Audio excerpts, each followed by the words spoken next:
Kim Chiu, dinumog sa Zamboanga kahit wala si Paolo Avellino. Mga fans, nalungkot kung bakit palaging binabash ang Chinita Princess. Ang buong detalye, alamin!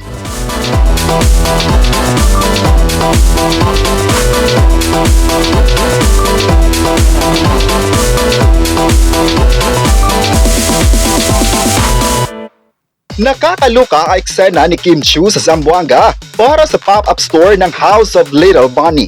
Nagmistulang fan meet nga ito dahil sa sobrang dami ng mga tao na napakahaba ng pila na maaga pa lang ay dinumog na talaga. Well, hindi naman sila nabigo dahil as usual, ipinaramdam naman ni Kim Chiu ang pagmamahal niya sa kanila.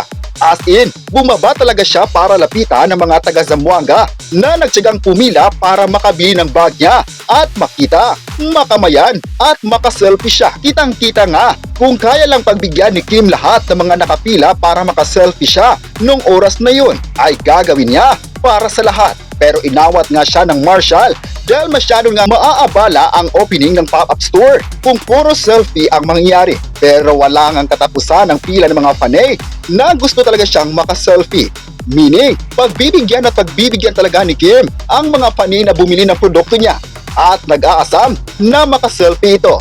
Kahit saan man magpunta si Kim, dinudumog talaga kahit hindi niya kasama ang ka-love team na si Paolo Avellino. Anyari daw sa mga bashers niya na wala nang ginawa kundi sirain, birahin ang pagkatao niya. Dahil dito, marami din nagtataka kung bakit puro lang pinabash ang nag-iisang Chinita Princess. Wala naman raw mali ang kapamilya at sana susuportahan na lang ito. Kilalang napakabait si Kim at matulungin, kaya marami ang bumilib sa kanya. May nagsabi naman na kahit ano pang sasabihin ng mga bashers, hindi maapektuhan ng mga taong patuloy na minahal siya at patuloy na mag-abang sa kanyang mga ganap.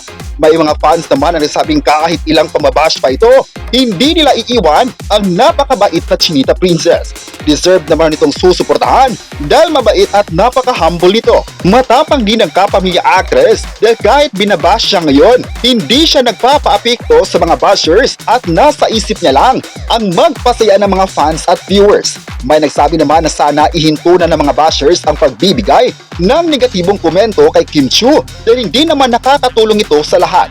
Mas mainam pa rin naman daw na mahalin ito para marami pa siyang mapapasayang mga tao.